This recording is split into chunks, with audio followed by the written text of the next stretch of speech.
Hi, everybody. This is day 3 of our 3-day masterclass on overcoming vaginismus and creating a pain-free and intimate life that is also wildly pleasurable.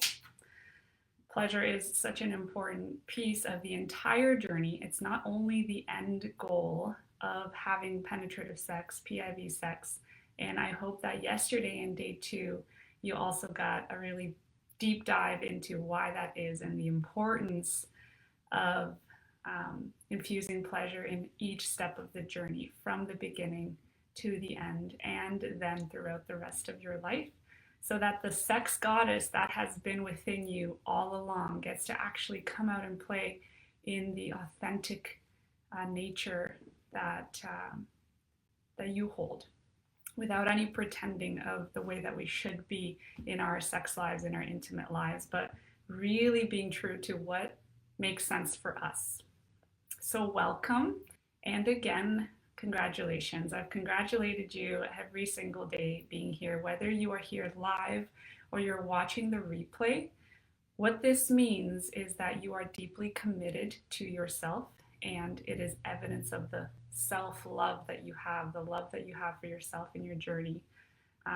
Doing this for you, no matter what the external pressures might be of a partner or society in general, friends, parents, even with wanting grandchildren. I know that is sometimes a pressure that exists that is very, very uncomfortable, where you consistently get reminded, oh, what's happening? You know, you guys are married now. When should we expect little munchkins running around? So I want you to be doing this for you. And I was talking with someone about this just yesterday, one of you who was participating in the masterclass. And I just really wanted to land that for her, that when we realize we're doing this for ourselves, and when we create that vision, that why, that purpose for the healing journey, because we want it to happen for our own sense of happiness and joy, that's when things really start to shift, and that's when real progress becomes available and possible. Just as before, I want to invite you to add a splash of pleasure to your life in this very moment. So often, as I talked about yesterday, we push that away, we push that aside, where we tell ourselves we're only going to deserve pleasure when the dishes are done, when the to-do list looks a little less overwhelming, when I've done this or that. It's always do, and then we get to treat ourselves to relaxation. But what if we can infuse pleasure and relaxation in every aspect of our life, to enjoy life more, because that really is the purpose of it all. So again, I've got my tea, and I also put on some perfume, even though there's nobody here to smell it. The most important person that should enjoy that is always ourselves. So I invite you to grab something pleasurable and allow yourself to indulge.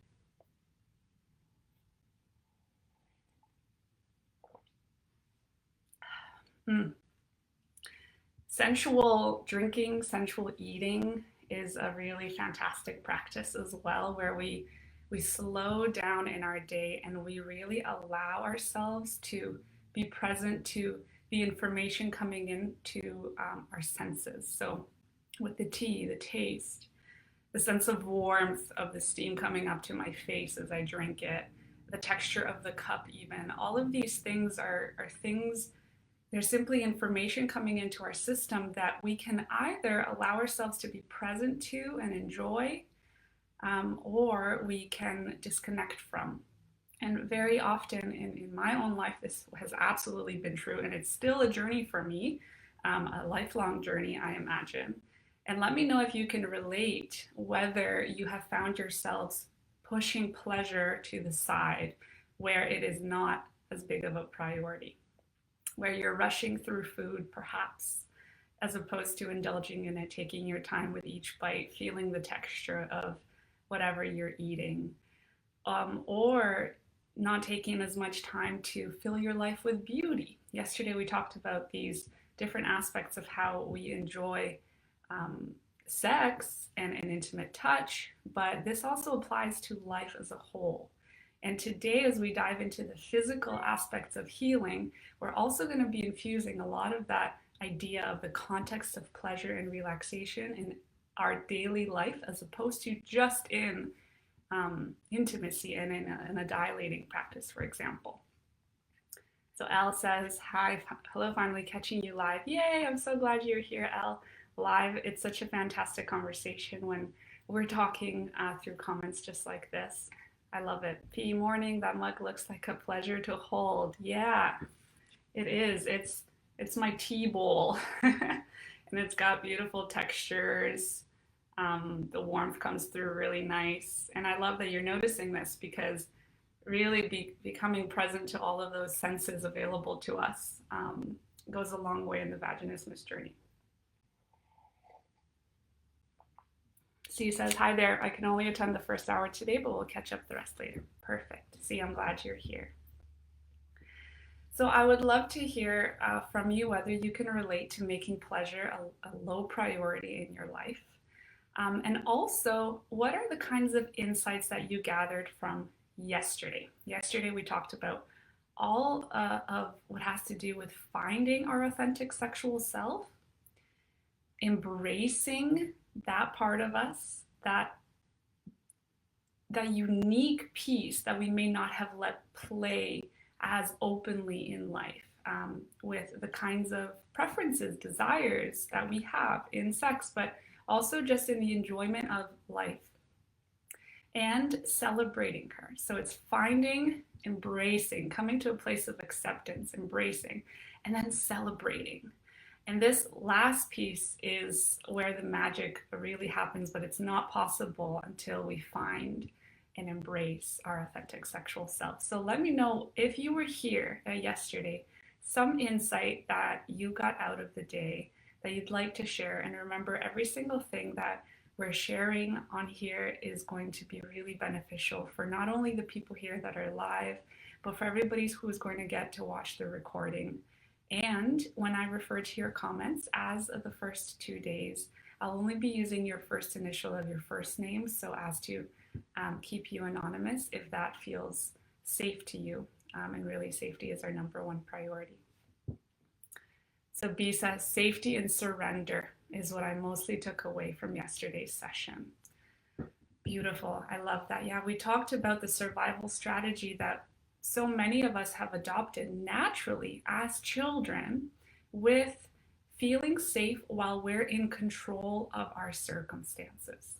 And I shared about examples from my life with my parents' strained relationship, me wanting to make them happy, have them stay together, and be my best version of myself in any aspect that I could control, so that I can help really in their relationship dynamic. I now know that we cannot quite impact other people's lives and their life path in that way. It also adds a whole lot of unnecessary pressure on ourselves. We are not responsible for other people's feelings. There's so many deep themes that come out of this. But in the context of intimacy, then, we take the same survival strategy of wanting to be in control that has worked in the past. It has kept us safe. It has kept us in balance. And we try to apply that to a new behavior in life, aka sex and penetrative sex in itself. But that, unfortunately, doesn't work, because penetrative sex, being a vulva owner especially, is the most vulnerable thing. And in order for it to happen, we need to let go of the control, of the tightening, the keeping ourselves safe. And we need to find a sense of safety in surrender. Find a sense of safety in the unknown. And in my opinion, surrender as a life lesson is likely, if there was a hierarchy, which there isn't, and I would say it's one of the highest forms of spiritual development, of personal growth, is finding safety in the unknown, safety and surrender, and even more than that, pleasure and awe in the unknown. When we apply this beautiful life lesson that is available to us in the healing journey of vaginismus, we take that and we apply it to other parts of our lives, I have found that my life has just become more full of opportunities for joy, for smiles, for just going for it. Even though it may seem like I'm not in control, there's so much magic available when we can find safety and surrender. So thank you for sharing that. Elle says, haven't quite got to the end of yesterday's session yet, was watching just before this live, but was really interested to hear about the link between perfectionism slash the need to have control and vaginismus. That really resonated with me. Yeah, Elle, great point. Perfectionism ties so much into this theme of being in control in some ways, because again, we, in a sense, tell ourselves that we're going to be good enough. We're not going to be happy unless X, Y, and Z is true. And we feel like we're in control of making X, Y, and Z true. And we push ourselves to the limits in order to make that happen so that we could be good enough. And these patterns of self-worth, always, trying to work up to this sense of self-worth, were of course born at young years in our life as a result of familial dynamics. And unfortunately, we have linked a sense of self-worth to something outside of ourselves. And in the case of perfectionism, it is often that link to self-worth to a particular activity and an accomplishment that we are required to have under our belts, right? Something to achieve so that we can say, okay, because I did this, I am good enough. Because I did this, I'm worthy of love. And if I didn't do it well enough, that means I just didn't get there. And I need to try harder. I need to push through this. It's gonna be hard and I need to push through pain. And that's how we get stuck in this cycle of pain, not only in our pelvic floor with vaginismus, but overall in life. And we're too hard on ourselves. Wouldn't you agree? We are often so hard on ourselves. And this perfectionism piece ties into then becoming high performers in life. Let me know if you can relate, that you can associate yourself with the term of, high performer, go-getter, perhaps even if you resonate with the term woman. That's true for me. So I would consider myself in some ways, parts of me are alpha woman, the go-getter. And that has been a pattern that I have tried to really understand on a deep level and love and accept in itself for all the beauty that it has brought, but also to be able to look at the opposite parts of me that are equally valuable, the ones that love to indulge, love to rest, love to just let loose. And it's that wild woman part of us that needs to be given permission to come out and play. That's the part that we want to see in our intimate lives. And not only after we've been able to have penetrative sex, but the entire time leading up to that. That's why we started with day one, the emotional healing journey, cleaning the slate of the past before we ever try to rebuild anything new on this slate. Cleaning the slate of the past, the emotions, the cycle of completion of those emotions that we talked about. And that's why then we moved on to day two of finding our authentic and celebrating our authentic sexual selves, because this needs to happen before we ever move into the physical aspects of the healing journey with practices like dilating, for example. We're starting to build that confidence, that sexual energy, that desire, that excitement and thirst for life, for sexual pleasure, before we expect our pelvic floor to intake an object. I mean, that has been traumatic over and over and over again. So we need to clean the trauma before we start to retrain the body to a new way of behaving. Let me know if that resonates. I love that comment. Thank you, Elle. C says, I knew nothing about the love for erotic languages and that you need to know what your partner is to connect fully. Yeah, beautiful. And I trust that these things, these new structures, these new insights, frameworks, whatever you'd like to call them, that they actually come to us in life at the perfect time. And then in my own growth journey, I've started to develop the belief of divine timing in life, that everything is happening at a time in which there is purpose. And so the fact that you came across that in our conversation yesterday, I believe is the perfect timing for you. And yeah, absolutely. Creating the understanding and the awareness of the love languages and erotic languages is what you already have. You've started to dip your toes into that entire world. And now it becomes about the experiential piece of this. Because the mind can understand, but in the journey of overcoming vaginismus, we really need to move into a deep presence, not in the mind only, but in the body. And I talk about the heart space as well, but in the somatic experiencing of our physical body. So applying the erotic language insights to the body and really seeing how the nervous system reacts, really seeing the turn on and the physical relaxation that becomes available when you allow yourself to play in your authentic eroticism. That is super, super fun. And one of you yesterday wrote me a message to say, I think she said, so empowered. And it felt like an awakening having this conversation, that there's this excitement born in what overcoming vaginismus really is all about, outside of the typical things we hear about, like stretching ourselves out with dilators. So thank you for sharing.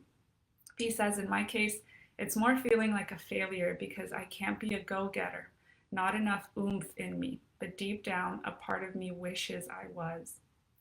Thank you so much for sharing, P. Yeah, I think that the sense of failure in itself, at its root, comes from not accepting the beauty that is you in parts of you that are authentic. And so the high performer go-getter pattern gets developed because we are trying to come to a place of feeling like we are worthy. That's just one path. That's one path that gets developed, in which we're seeking answers. We're looking to find ourselves and be good enough for ourselves and for somebody else. And I want you to know that different paths are, again, they don't have a hierarchy. There's no better or worse. And so you may have engaged in a path in which you were trying to come to a place of self-worth, self-love that didn't quite look like the go-getter. And on top of that, you're being hard on yourself for not being the go-getter, which is a double whammy in that sense. A part of you wishes you were, and I'm absolutely sure that a part of you is an amazing high performer in the parts of life that you likely aren't seeing for the truth of that. If I got to talk to a beautiful friend of yours, a family member, I am absolutely sure that there are so many amazing things that they can share about how you are a high performer, an amazing friend, a fantastic daughter, even if it didn't have to do with the kinds of things you might be thinking about, like maybe a career or whatever else. So thank you for sharing that. And what's next?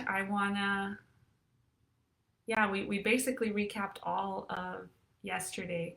It is that foundation of finding safety in our nervous system through our eroticism and through touch and through the language of romantic love as well as erotic love. And I'm going to keep coming back to that sense of safety with this because that's what it's all about before we move on to a physical healing journey. And only through safety is curiosity available. And when curiosity is there, then pleasure becomes available. So we always need to come back to safety, curiosity, and pleasure, and gauge at which point of the journey we're on. So many times when my clients start to experiment, they start to, in their dilating practice, do something new, change up positions, or in their self-pleasure practice, they discover something else about themselves and they get excited. I point to the fact of, take a look, you had the desire and the curiosity to play with this. And it's only possible that you were curious if you were already feeling a foundational level of safety. And having that click for people that, oh wow, okay, I'm I'm being curious here, which means I am already at a foundational level of being able to have that be accessible in my system. That's also a fantastic milestone, and it only builds up from there. The momentum keeps going, and the physical body follows suit when the mentality and the emotional bodies are actually um, coming to a place of peace, balance, and having fun with the entire process. So, we're going to jump into day 3, keeping in mind that if you're listening to this day for the first time, I strongly invite you to watch day 1, day through, and apply the tips, the guidance in there, the insights in there first before you reach for your dilator set if you already have one, and you start to apply the tips and guidance in this day. It is very important that you're not jumping the gun on this and you're not starting to dilate too soon. And this was a massive mistake that I made, if mistakes were even a thing, because again, I believe that I needed to make so many mistakes in my life. I went through a whole trial and error with dilating with the entire process. From what I can gather now is so that I have all of these dead ends under my belt and I can actually share all of those dead ends with you so you don't repeat my mistakes. I really do think that that has been the purpose of why I had very little support in my journey and I felt very alone. Not having a community is because I needed to feel the pain and help you avoid the pain, literally. Okay, so I want to share a story first of my introduction to dilating. And I shared about my story in different ways on day 1, a little bit more detailed. But I want to recap that I got introduced to the concept of dilating through the internet. And then later, when I saw a sex therapist with the help of my boyfriend at the time's parents' benefits. So he told them about our situation, and I was able to use their benefits to go see a sex therapist for the 3 session, I believe it was, 2 or 3. And that wasn't an entirely pleasant experience, as I explained in day 1, largely because I likely wasn't ready for that sort of exploration of my eroticism at the time. And a really great thing that actually came out of it is that the sex therapist told me about dilators and that I should get these tools to help me in the next steps of my journey. So she was able to give me a plan of action that I got very excited about, because now there was like this light at the end of the tunnel. Okay, I know what I need to do. Let's do it. Unfortunately, the instructions around dilating were a 2-pager of written instructions that were really the basics of, these are tools that help you stretch out. You need to start with the smallest one and move up a size one at a time and breathe and go slow and just take your time and be patient. With some affirmations as well. That, as we talked about on day 1, affirmations are beautiful, yet they work with the conscious mind, which is only responsible for 5% of our behavior in life. And it's key to create the healthy, positive programming on a subconscious level, so that we can actually be making real significant change in our emotional healing journey. So, having had these instructions and being excited about the process, I also shared with my parents before this, I believe. And I wrote about this on my website. You can take a look at the entire story there of how my parents went to a sex store asking about the body response of vaginismus, which they likely called a dysfunction or a condition at the time. We did talk about the terminology and how important language is, because language creates reality. So I invite you to call vaginismus a body response. And they actually asked the sex store clerk there on what they could recommend for their daughter who was having trouble putting her boyfriend's penis in her vagina. And they came home with this gray bag with a pink heart on it. I still remember it. And they came home with these dilators. And the box is right here. These ones, the Basics Laura Berman set, and these are plastic. They look just like this with this massive rubber sleeve that I found to be incredibly, incredibly scary. What are the first impressions that these dilators give you? Have you seen these before? Let me know if these were part of your own dilating journey, if you have dilators at home. And this is essentially like a Russian doll where you click in and you increase the sizes. And as for this thing, I mean, I don't know why somebody would put this in a set for somebody who is obviously having trouble with penetration. S says loneliness is very hard. This is why it's good to create community and bring awareness. Absolutely. And thank you, S, for the work that you're doing in that regard as well. It's amazing. So they came home with this set of dilators, and I went to try them. After the first time I tried them, considering the first size is actually quite a lot bigger. Thank you, S. The first size is actually quite a lot bigger than the typical first size of an 8 dilator set. If you could see the difference at this angle, the first smallest size of a really wonderful 8-piece dilator set is actually the size of the pinky. It has a diameter of about 0.5 inches. And this, I don't remember what the diameter is, but it's at least 2.5 times the size. And it is very important as one of the keys in a dilating practice to actually start with dilators that are the smallest possible. Because as I did, I started with this and I put these dilators in my closet pretty quickly, having experienced the exact same pain that I also had before. Nothing had changed because nobody, not that I'm putting blame on other people, but I didn't know about the importance of the emotional healing journey. I didn't come to a place of celebration, of pleasure, of my own eroticism, of my authentic sexual self. I didn't do any of the pelvic floor relaxation exercises because I didn't know about them. And so I just continued the very same thing that didn't work before. And I needed a new key to open a new lock. I couldn't do the same thing over and over again. That is how we strengthen the cycle of pain. And B says, I have similar ones, but I'm just not there yet to dare and try. B, I think that's wonderful that you're aware of your internal feeling that you're not there yet and you're not ready. That is actually fantastic awareness, and I want to celebrate you for that because you are actually not pushing your physical boundaries, your emotional limits at this point. And that is something that helps in the healing journey of overcoming vaginismus. Because often we haven't honored ourselves for so long.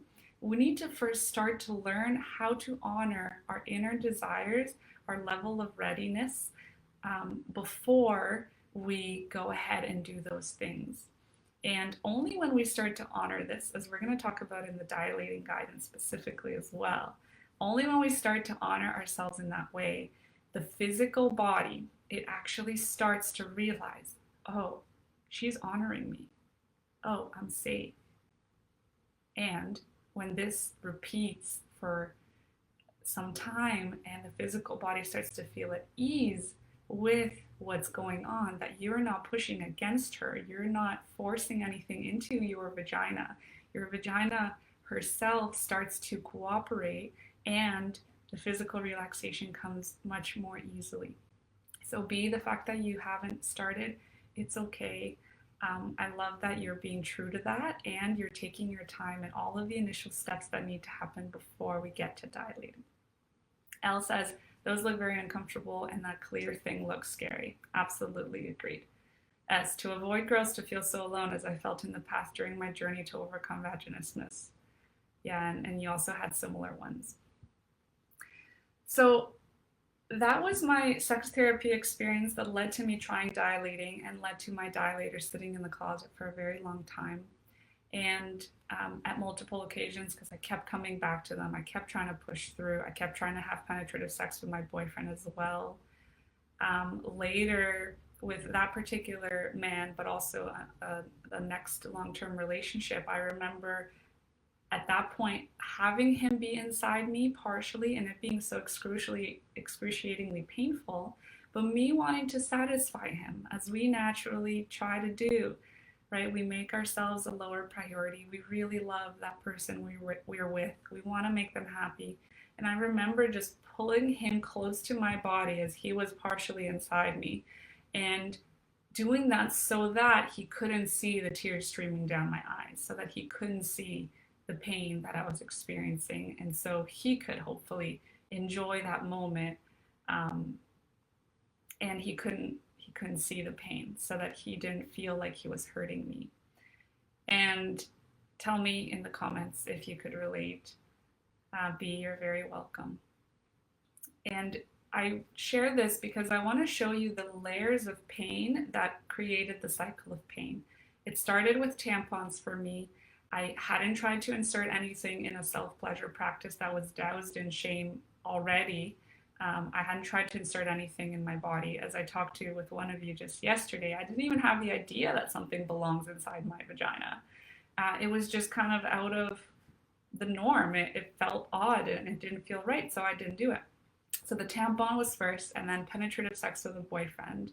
Then the pap smear exam, which I also talked about, where my butt was lifting off the table, my legs were starting to clench, and for some of us, the legs actually fully close in the attempt to protect ourselves. And after that, the final penetrative experience that I wanted to tell you about that I haven't shared about yet is a transvaginal ultrasound that I had. Because my doctor gave the great idea, in a way, right, to try to see if there's any anatomical um, reasons why I might be experiencing this pain. And so he suggested, even though a pap smear was incredibly painful, it didn't really happen even. He suggested that I go to a transvaginal ultrasound, and I told myself, okay, I'm gonna do this because I just want the peace of knowing that there's nothing anatomically different about my body that could explain this body response. And so I went for it. And I remember, oh, that was a traumatic event. So I was in the room with a lady who was facilitating this transvaginal ultrasound. The stick that she was using, it wasn't very thick, but it was long. And when it was inside me, I was in so much pain. Tears were streaming down. It took a while for her to put it inside me as well, but I somehow relaxed enough to be able to do that at that point in my journey. And at the end of the transvaginal ultrasound, I had put my clothes on and I met her again before leaving. And she said, "Oh, I'm so sorry, honey, but please know that it will get better after you have kids." And I heard that comment and I thought to myself, like, there was sadness there, there's definitely anger there. I didn't really express that, but I was thinking, what the heck do you mean after I have kids? First of all, I am not in a position, I think I was single at that time, didn't have a boyfriend, getting married, which is a thing that I would like to do before I have kids, then having kids, and only when I push a baby out is this going to be okay? No way. In a way, that comment was incredibly traumatic for me, and it angered me, and it made me feel more hopeless, and it made me feel more alone. It made it feel like it will never happen for me to be able to have pleasurable penetrative sex. But at the same time, it inspired me. It gave me a sense of drive that I'm going to prove this lady wrong. One of my main motivating factors in my personal life in having overcome vaginismus was the ability, and is the ability, to be a mother one day. Let me know if that is something that you would like, and if that is not something that you would like in your life, that's also a beautiful path. It's perfect for you in every way. But that comment really acted as a driving factor for me to find answers and to do this and to prove her wrong. So Jay says, "I've put my pleasure aside for partners a lot. It really didn't help, but I so desperately wanted to please." Yeah, absolutely. In our program, one-on-one work, a group work, and particularly the online course, Rekindling Intimate Connection, that I have, we talk about this, and there's practices in there specifically on getting to a place where your pleasure is a priority from a place of respect and understanding and connection with a partner that is very deep, and it doesn't make them feel like you're not making them a priority. So I invite you to take a look at that. Elle says, oh my, right in the feels. I totally relate and can literally feel that pain right now just thinking of it. Yeah, I'm sorry if this was traumatic, bringing back memories to any of you. I thought it was worthwhile sharing. S says, honestly. Oh no, she didn't. Yeah, she did. I'm so sorry that you had to go through this. Thank you so much. See, I'm sorry you experienced that. Ella, you're going to be a fantastic mother. Thank you. And that is the message I want to send to all of you. I know some of you are on the IVF journey, others are on the journey to being pregnant, and that is a huge motivating factor for you. And I want you to know that it's going to happen. It is possible for you, and that is the most beautiful gift waiting for you at the end of this process of being a mother.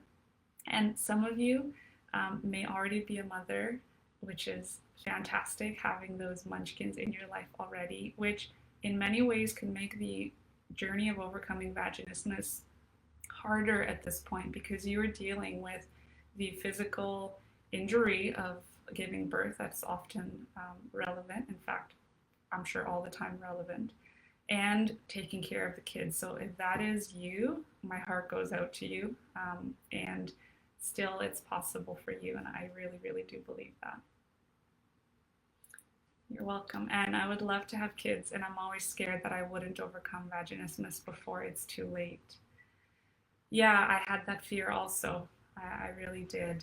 And I feel you, as I'm sure it will happen for you too. Yeah.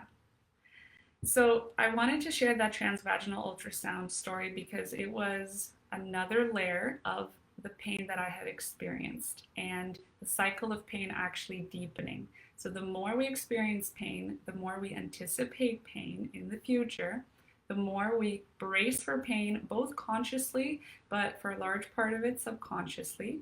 And therefore, because of the bracing impact, we experience pain again. And when thinking about what I had tried to do to dilate, to insert something in myself after those layers of experiences, without cleaning the emotional slate, without recreating an experience of pleasure in my body where at least my pelvic floor could be associated with some pleasure, even though pain was present, I was literally just repeating the pattern. And that is what I encourage you not to do. Yeah, so Elle says, desperate to be a mom, and at 35, time is ticking, but your words give me hope. Glad to hear that. It is going to be, when you get pregnant, I trust it's going to be the perfect time, and being a mother past 35 is no way worse than being a mother at whatever other age. And your kids are absolutely going to love you for the resilience and the strength that you've shown in the journey of having them in the first place. That'll be something that you get to share with them, and they'll one day understand, hopefully not from personal experience, but it'll be a really beautiful way to bond even more deeply with them. C says, me too, time is really ticking for me at 43. Yeah, the same message for you, C. The key is to overcome it before it's too late, says S. I'm 42 and trying IVF. I overcame it at 35. Yeah, S's story is incredibly inspiring as well. 35 is perfect. Thank you. So that is just a taste of why you shouldn't do this process that we're going to talk about. And I keep looking over here to my tools, my dilators. And the golden rule is that we need to avoid pain in the entire process. So before we jump into dilating, what's called trigger point release, which is an important part of the dilating process, I first want to give a disclaimer. it is always best to have support in all forms from people of different specializations, different life experiences, and specifically, it is fantastic to have a pelvic floor physiotherapist in your journey of dilating if that is something that you have access to, that you can afford. I didn't work with a pelvic floor physiotherapist in my journey. I didn't know they actually existed as a profession. My doctor didn't give me a requisition. I somehow didn't come across that. And again, I believe it's perfect because I needed to do this on my own and find success so as to prove that it's possible and so as to feel like I need to create video guidance, online courses on this stuff for anybody who doesn't have access to a pelvic floor physiotherapist to help them in their journey. And this really is the most relevant medical professional for the physical healing journey. I felt that doing it without a physiotherapist was harder, of course, but it's possible. And so for anybody out there who is feeling like, close to giving up because they feel like they can't have access to that kind of professional, please, please, please don't give up and know that there are step-by-step instructions and guidance that I've created on video that leads you through the entire thing of what to look for, tips, tricks, discomforts, what does it all mean? What happens when you're feeling the need to pee? Why is that? What about feeling like you're hitting a wall? What could that be a result of? A tight squeeze at the opening, sometimes that's a little bit of a different story. What is the angle of insertion? For most people, that's true. And how do you find the angle of insertion that is unique to you, to your vaginal canal and the way that it's structured? Because sometimes it could be a little bit to the side, up or down, and it's important to work with the body in the way that it's anatomically designed rather than apply a standard that isn't necessarily true for you. So in the video guidance, I show you, it's all PG-13, but I show you specifically what that looks like with dilators and with my hands. Yes, so that is the disclaimer about dilating, the golden rule of feeling no pain. And that means a particular range. So the range that I've come up with is feeling no more than a discomfort of 3 out of 10 on a scale at any given time. If you're feeling a discomfort of more than 3 out of 10, there's then strategies slowing down, easing off that are very important so that we're not strengthening the cycle of pain. And really the key to success here becomes slow and steady wins the race as opposed to trying to push through and rush through a dilating practice. But before a dilating practice, what is something that I wish I was taught? And that is how to relax my pelvic floor in the first place. Because we don't want to be trying to insert something until we have an acute awareness of our pelvic floor muscles and control of our pelvic floor muscles, creating that connection of mind to body and being able to feel how we are slightly contracting, but more importantly, deeply relaxing our pelvic floor muscles. And C says angles are a nightmare. Any advice on that would be wonderful. Awesome. Yeah. Okay. I'll dive into that a little bit more deeply on angles so that you could see with the dilators in my hands as to what my advice is for that. So pelvic floor relaxation exercises. Please do let me know if this has been part of what you were taught about or not. If you have been, seeking answers and guidance with a medical professional, perhaps. Let me know. Did they start with how to relax your pelvic floor? Did they start with the importance of breathing, which sounds so simple, but it really is, again, a foundation to moving forward in the process. My opinion and the way that I approach working with people is that the physical healing journey actually does start on day 1, along with the emotional healing journey. When the emotional healing journey is well on its way, you're making progress with the physical healing journey, but only the pelvic floor relaxation piece of the physical healing journey. So emotionally, you're working through things and you're learning how to relax your pelvic floor at the same time. After that, we jump into an exploration of finding safety in the nervous system, finding your authentic sexual self. And it is as you continue your pelvic floor relaxation exercises. And then we come to a place where we get to start, after you have confidence and awareness of your pelvic floor, that you can actually relax your pelvic floor at your will. That is when we start with a dilating process, not earlier. So the physical healing journey starts with the emotional healing journey, but dilating comes into the picture basically as the last step, because it is a tool that helps us visually see that we have made progress all along. It is not necessarily the be all and end all, the thing that helps us make progress. And B says, yes, luckily I was taught about that. Beautiful. I'm so glad to hear that. So a little story about breathing, and let me know if you could relate. I was personally taught by my dad at about the age of maybe 7 or 8. That was before we had moved to Canada, about how to breathe in a way that looks good. So what does that mean? He told us about the dynamics of what it means to be a man in the world, what it means to be a woman in the world, of course, from his own perspective and his own very good intention. That's very key. There's no resentment being held here towards that, although that was part of the emotional healing journey for me that I needed to go through. And so he had my sister and I kind of listen to his advice on how to breathe. And he said it's important not to have our belly come out and be big as we breathe, because that is not attractive and it is not part of what we want to do if we are going to be slim in the future. And it, from his perspective, that is the way to be in the world. That is beautiful. Again, one perspective out of many, and I don't believe it's true, because every body is beautiful exactly in the way that it is. And so he taught us about breathing, where, keep in mind, naturally as kids, we breathe into our belly. We use our diaphragm as it contracts, it relaxes. We breathe into our belly and it goes big on the inhale.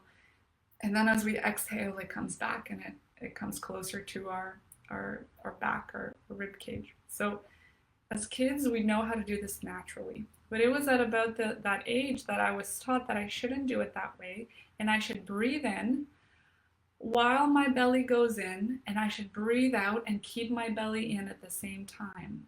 So instead of allowing it to expand, I should just keep it in the whole time. And we also did, sit-ups a lot. We were very active. It was this sort of programming about being fit, but unfortunately teaching us to breathe in the most unnatural way, which has a very, very, very direct impact on the pelvic floor. And I'm just going to see this translation here. So, were you there at a pelvic floor physio? If so, do you know if the statutory health insurance company will take care of it? So I could have used benefits, my parents' benefits at the time, to see a pelvic floor physiotherapist, and this was in Canada. And I know that you're in Germany. And so B says, no, that was paid privately. Okay, so you guys are having a bit of a conversation about the experience in Germany. Beautiful. Okay, and L says, OMG, my father told me the same because I was very chubby, and he said that's how I would get slimmer. I'm so sorry that was your experience. And yeah, that absolutely has had an impact on how your pelvic floor has learned to behave, because our core muscles are connected to our pelvic floor muscles, which are connected to our legs. And in fact, especially in my training with attention and trauma releasing exercises, I learned this to a much deeper level, that our tongue is connected through the deep front line, so the jaw muscles coming into the neck. Let me know if you often feel tension in the jaw. There's a lot of teeth clenching that we can experience, a lot of teeth grinding at night. That was the case for me. Then tension in the neck. Coming down through the deep front line, the deep chest muscles behind the ribs, all the way through the core, coming in through the psoas and the QL, down into the pelvic floor muscles, all of it, really the whole system, and then coming through the legs. And that entire line from the tongue is connected all the way down to our toes. And in the practice of TRE, the tension and trauma releasing exercises, that tremoring that happens, it starts to move throughout the whole body. I've had experiences of my jaw tingling with the fascia releasing. It's amazing, but it just experientially shows us how connected our body really is. And B says, heard some stories about breathing as well, that girls are taught to not breathe deep in order to not bring our boobies out too much. Oh, yeah, so stupid. Agreed. So another thing we face, I think, is a societal norm in life, often as boob owners, is that we are trying to protect ourselves from being seen in our full expression of our body and what's associated with being a sexual part of our body. Definitely, I could relate to this, where we don't let ourselves have our chest out wide, which creates a lot of tension in the chest. And that is in a way on a subconscious level because we're trying to make ourselves small, because we're trying to keep ourselves safe.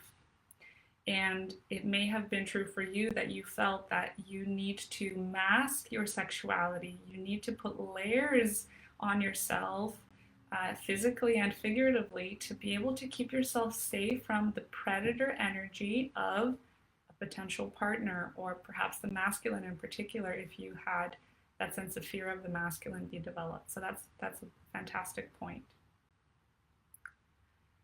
And Anne says, just got Botox for my masseter muscles because of teeth clenching. Yeah, so that is one. And let me know, how do you feel about your experience with Botox? Was it helpful? What do you think? Because Botox isn't something I recommend, and I do recognize that for some people it could be very valuable and it could be very helpful. So if it was for you, I'm so happy to hear that. What becomes important, and in the pelvic floor relaxation guidance that I've created, is to actually learn to relax the jaw. But that really does happen with the entire full body system relaxation. But I've included massage techniques for the jaw and exercises for the jaw to relax and strengthen the muscles so you can overcome the teeth clenching and the teeth grinding. But coming back to breathing, we were taught to breathe shallowly, and what often happens when we breathe shallowly is we start to breathe into our chest. And breathing into our chest is not what we're meant to do. Our shoulder muscles start to be involved in the breathing process, and they're not designed for breathing. Our diaphragm is designed for breathing. So we definitely need to move away from chest breathing and move into full symmetrical breathing, belly breathing, before any next part of the journey. I'm so glad this is helpful, Em. So what is the next part of the journey with pelvic floor relaxation exercises? The next part is reverse Kegels. And you may have heard of standard Kegels before. Let me know if you've heard of standard Kegels or just Kegel exercises. That's a pretty popular term out there when you're looking for some answers on pelvic floor pain. And you may have even been told by a medical professional to just do your Kegels. If that was you, let me know. So a Kegel exercise, if I'm talking about giving you a visual, it is kind of like a full bicep curl. So a Kegel exercise is the contraction of the bicep and then the relaxation of the bicep. But those of us who experience vaginismus, we're already in a contracted state. And we could be at different levels of this contracted state, but it is a contracted state nonetheless. And so we do not want to be doing a Kegel exercise. We do not want to be contracting further and actually strengthening the existence of this contracted state, this overactivity of the pelvic floor. Vaginismus, the body response to vaginismus, is often an overactive pelvic floor. And so we actually need to be doing just the relaxation bit of this standard Kegel exercise. And that's why it's called a reverse Kegel exercise. Because with our pelvic floor, if it's kind of like a bowl like this, we don't want to be doing a contraction up and a relaxation down. We only need to be doing a slight contraction just so we can notice the difference there of what it feels like to slightly move our pelvic floor up, and then a full relaxation downwards, as though you are picking up a marble with your pelvic floor slightly and relaxing downwards. And in the guidance that I've created, In the video guidance, also the meditations, the guided breathing practices inside of my online courses and when I work with people. This, I go into a lot more detail about this with visualizations, with how the breathing and the reverse Kegel movement of the pelvic floor are actually connected, when to contract and relax versus to inhale and exhale. So please do get curious about that and start to see breathing as this foundational piece that is important to get in touch with. The pelvic floor awareness starts to come after that with the reverse Kegels. And then that's when you start to feel confident that you can actually relax your pelvic floor at your will. Elle says, I learned that term because of Cardi B. Nice. I'm not entirely sure of the reference there, but let me know. Was there a lyric or something that was talking about Kegels? Okay, so that is reverse Kegels, and really the other parts of the pelvic floor relaxation process include stretching and massage, self-massage, but also partnered massage. I have a video of partnered massage in the pelvic floor relaxation online course where we're actually teaching your partner of how to give a full body massage that is going to be helpful in your journey. So if that sounds yummy, if that sounds amazing, which of course it feels fantastic, you're welcome to check that out as well. But specifically with stretching, the psoas muscle is a huge one that's part of the deep front line muscles of our body that needs our attention. And the psoas muscle connects our lower spine to our femur bones and our hip bones. And it is the muscle that stores a lot of stress and emotion.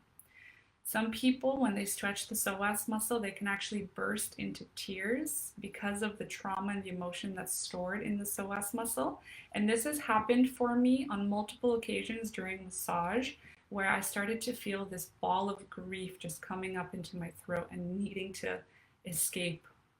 And that was because of the psoas muscle, but also for me, the quads. I had a lot of tension in the quads, in the shoulders, in the jaw. Let me know in the comments, what are the body parts where you feel the most tension in your life?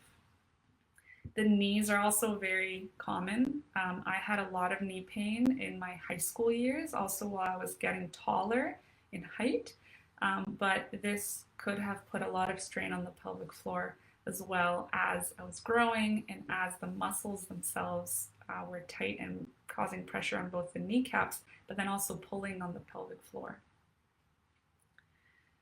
So stretching massage, there's also a hip tension release that I found to be very important in my life, and I teach this with help in the video course as well. You'll see Dimitri in there. He actually does and walks you through as the viewer on what he's doing on my body to help in finding a hip release for you. Very often our hip is on different levels with each other, and it creates one leg being longer than the other, which puts a whole lot of tension on the hips, but also a whole lot of tension in one particular part of your pelvic floor, whether the right side or the left side often. And so you may have found, if you've tried dilating before, that you're actually feeling extra tight on one side versus the other. And that is the case as well because we sit cross-legged. And by cross-legged, I mean one leg over the other like this. When we do this, and this was a thing I had done my whole life until I started to get out of this habit, we're actually creating more tension in one side of our pelvic floor with this. And it's important to start to become aware of these habits and start to shift them so that they're in line with helping us overcome vaginismus. Yeah, so you're saying shoulders, neck and shoulders, but also the jaw, grind the teeth when I sleep. Yeah, same with me. I used to grind my teeth a lot. Lower back and hip. Yeah, the back is a very popular one. Around the groin, upper thighs. Yeah, definitely the quads, the adductors, really the inner thighs as a whole. And specifically the inner thighs, I found were very tight for me. And in the stretching exercises that I filmed for you, I also include a foam rolling practice. because foam rolling could be super, super helpful with releasing some of that tightness. And very importantly, not building up the tightness again, because we want to release it, but we also don't want to build it up going forward. I learned that jaw pressing affects the pelvic as well. I have the same. It really does. Actually, our vocal cords look very similar to the pelvic floor, and there's an energetic connection between our throat chakra, our self-expression, and our root chakra, the pelvic floor. It's a beautiful connection between feeling disconnected, feeling closed up in the pelvic floor, as well as feeling closed up in your expression in life, in your authenticity, and being able to speak your truth. Let me know if you could relate to that. Elle says lower back, neck, jaw, forehead, and the inside of my hips, I think. Thank you for sharing. Neck and shoulders for me. Oh no, I'm doing that as well all the time, sitting with crossed legs. Yeah, please do take that away. Set an alarm on your phone if you'd like. This is a tip I give as well, working with people. We encourage the habit of setting an alarm 3 or 4 times a day, which just gives you a reminder to check in with yourself and where you're holding tension in your body in that moment. And this helps to get more awareness of that bodily experience so that you can start to consciously relax different parts of your body. For me, I had started to notice that I was clenching my glutes, and just simply standing, speaking to a person, I started to realize, once I got this awareness, that I was clenching my pelvic floor up, I was tightening my glutes, and even my quads were tight as I was just standing there listening. It was wild. And with that awareness then comes the ability to start to relax consciously, and to hold the relaxation on a subconscious level even when you're not thinking about it. Okay, so the last piece I wanted to mention here is about even a dancing practice. So in the pelvic floor relaxation online course, I mentioned this as something to encourage movement in your body in a way that is coming from your intuition. So putting on a song and not caring about how you're moving, really listening to your body. Maybe all you want is stillness. That's also perfect. And if you feel like moving, you're allowing yourself to create an intuitive movement in a dancing practice with yourself. I know this sounds like it's not related to vaginismus, but in so many ways it helps us to create a connection to our body, and specifically moving energy around, moving sexual energy, moving creative energy, because sexual energy is really creative energy and creation energy. That's why sex leads to creation. But I started more so a dancing practice with myself for my own enjoyment, for my own pleasure, incorporating hip circles in that. Very important to start to get the energy flowing in the root, starting to get our desire, our fire back. And it was very helpful for me. So I invite you to try that as well. P says, clenching the glutes. I do that, and I often notice it when I'm washing up. I've become more aware over the last few years. Beautiful. Yeah, I could see how doing that while you're washing up in the shower, in the bath, makes sense. See, I've noticed that when I tried penetration in the past, my right big toe tingled like pins and needles. Very interesting. So this comes back to the connection of our body from toe to tongue. And with a TRE practice, you may start to notice more of that tingling, more of that starting, like the trembling sensation existing in your toes, in your ankles.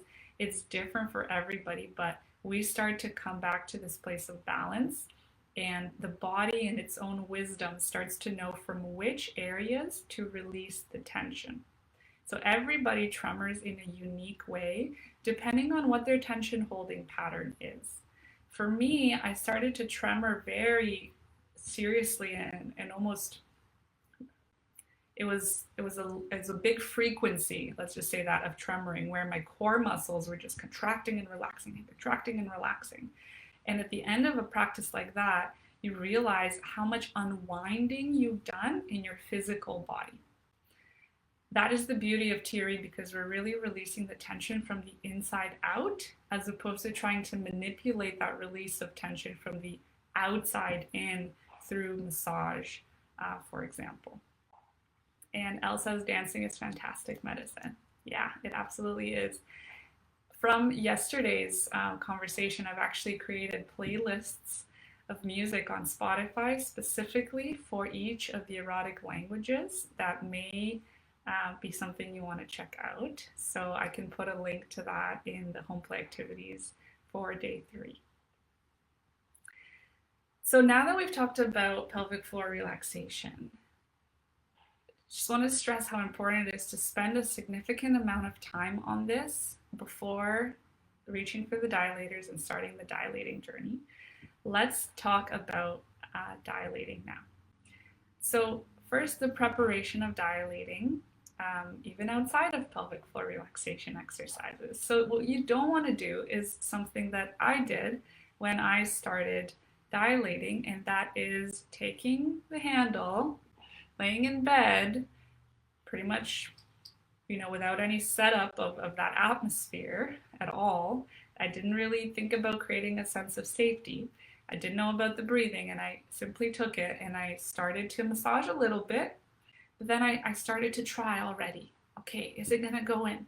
And with that expectation, that anticipation of it's probably gonna hurt, and I'm not even trusting it's gonna go in because I don't know how to relax my pelvic floor in order to allow it to go in. So I want to talk about sort of different stages of the preparation and certain tips, like angle of insertion, for example, we can go in a little bit more depth. So first, silicone dilators are my absolute highest recommendation compared to plastic. So I want to show you some tools so you get a sense of what the different dilator set options are out there. And I've actually reviewed all of these on my blog at katrinwithlove.com/pleasure-diary. And I can include a link of specific reviews as well. This set right here is the Intimate Rose set, and it is a highest recommendation. If I were to do my vaginismus journey over again, which I'm hoping I will never do, then I would actually use this set. And this is Intimate Rose set. Their logo looks kind of like this. And I love this set very much because of the texture of this set. Let me know if you're using Intimate Rose, whether you actually have dilators first. Do you have dilators, or do you not need to, but are you planning on perhaps adding dilator tools to your toolbox? And as a note here, there are people who have overcome vaginismus without using dilators. Those people didn't use dilators because the emotional healing journey and the somatic experiencing process of coming back to a place of peace, celebration, safety in their body, pleasure, and sex in general as concepts, those were the things that allowed them to have enough pelvic floor relaxation and control of the muscles in order to try penetrative sex right away and for it to work. So that is possible. Not everybody needs to dilate. Most people do find that these tools are helpful for 3 reasons. There is the stretching effect, which is the most commonly talked about, but it is one of the more minimal ones. There's the neural effect, where you're starting to associate penetration with a neutral sensation as opposed to pain, and later starting to associate it with pleasure as opposed to a neutral sensation. And there's also a functional effect of dilating, which just means that dilating helps us see a visual of when we are ready for penetrative sex with a penis or a sex toy or a finger. It just helps us actually see the stages of progress. So these are the Intimate Rose set. One little tip, when you get your dilators, and I'm just going to read. I have them, but just plastic ones. Yeah, Elle, I invite you to get silicone ones. The comfort level, as I write about in my blog, in my review, is very important, and your world is going to change knowing the difference between these. C, yes, I have awful hard plastic ones. I need to get silicone ones.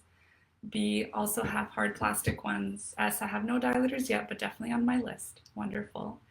And for anybody looking for a dilator set recommendation, message me and or simply go to that link. There's also discount codes for you in there and an exploration of why each set is different and what it might be good for if you're looking for anything in particular. I'm just gonna have some tea.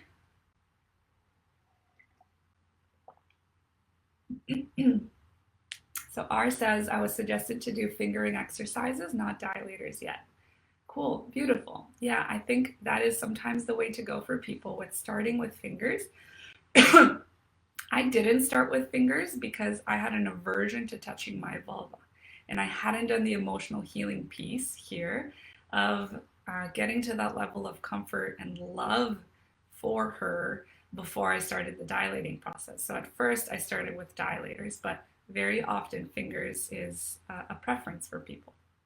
M says, I had plastic ones from my physiotherapist, but I prefer the intimate rose. Silicone ones are so much better and comfortable. I absolutely agree. And I don't have any, really need your recommendation for sure. We can talk.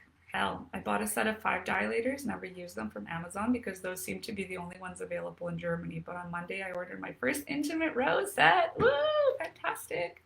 Congratulations. S, the plastic ones look even scarier than the silicone ones. Yeah, I agree. L, I have 2 sets, the awful plastic NHS ones. I know those ones, and some silicone ones called My Viv. I know those ones as well.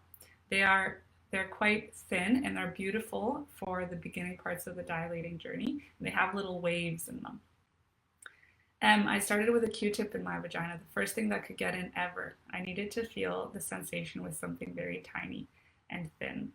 Yeah, Q-tip is often where people start. I didn't start with a Q-tip. I didn't think of that it is really a great idea. And with a Q-tip, putting on plenty of lubricant on it as well can help it feel a little bit better. So fantastic. So the difference between the intimate rose ones and many other sets, some other sets, is the texture. It is a more matte feel of the texture and it feels more silky compared to a set, which is also a fantastic set of dilators. This one is by Soul Source. So as you can see, even the glossiness here is a little bit different than the matte, silky feel of these. And when you have lubricant on these 2 different sets, the impact of the texture is not noticeable or noticeable to a very small degree. But the glossiness here creates a little bit more of a sticky sensation, especially with people who may have scarring tissue internally. The more matte feel may feel better and may feel smoother and easier to work with. But of course, this is again a matter of your unique preference and situation. Both sets are 8-piece sets, the intimate rose ones and the Soul Source ones. So the Soul Source ones look like this. Now a few other sets to consider. There is the Biomoy, which are red, but now they've come out with different colors as well. These are a 6-piece set. There are the Inspire set, which are the curved ones. I like to call them the X-Men ones. These have also a matte feel that is very nice. And that comes in a set of 5. Some people find the curve is actually very comfortable for them, and other people prefer not to have the curve. And the other set I wanted to show you is a plastic set by Vava. Now, the reason I'm showing you a plastic set is because this set is unique in another way. These actually have neodymium magnets that are inside the dilators. And neodymium magnets have proven to increase blood flow to the area, therefore helping to expedite healing and increase relaxation. However, the fact that they're plastic, I'm not a fan of. Some people do love this set, and I write really all about the neodymium effects in my blog post if you'd like to read about it. It's also possible to buy a separate neodymium magnet, as I talk about in my dilating online course, to bring that positive effect of the blood flow and the healing and the relaxation without needing to have the magnet be inside the dilator in particular. So, creating a safe space is very important. Bringing in all the erotic language, insights that you have learned so far in what it looks like for you to feel safe, for your nervous system to be able to come to a place of balance before you ever try to insert anything. As well, I include a ritual around dilating that is called yoni gazing, and it comes from the tantric traditions, which really is us observing our vulva and coming to a place of having a relationship with our vulva visually, understanding where the urethral opening is, where the clitoris is, where the vaginal opening is, the opening, the anus, and even coming to an emotional connection as a result of this tantric practice in the yoni gazing and in creating that connection with your body before you ever try to insert anything in the vaginal opening. Doing this while you're doing your breathing and reverse Kegel exercises is also fantastic. I just spoke to 2 days ago one of my fantastic one-on-one clients, part of the one-on-one family, and she was saying that looking at herself as she was doing the reverse Kegels was an incredible breakthrough for her, because she was able to see the movement and how the vaginal opening actually, looked like it was closing and it looked like it was opening again. And just before our call, she tried to insert the first dilator without being able to, and that's okay. We talked through it, and the next day she was able to insert the first dilator partially, all by herself on the second try ever. And I'm so, so proud of you, G, if you're listening. So yoni gazing is a big piece of this here. Then we move on to, in a dilating practice, with having the dilator be close by to your body. So not even touching, but being close by. And even a layer before this, when you get your dilator set, I invite you to put your dilator set out into the open somewhere in your room to have a visual of your dilators. But only the next dilator you're going to be working with and the dilator size after that.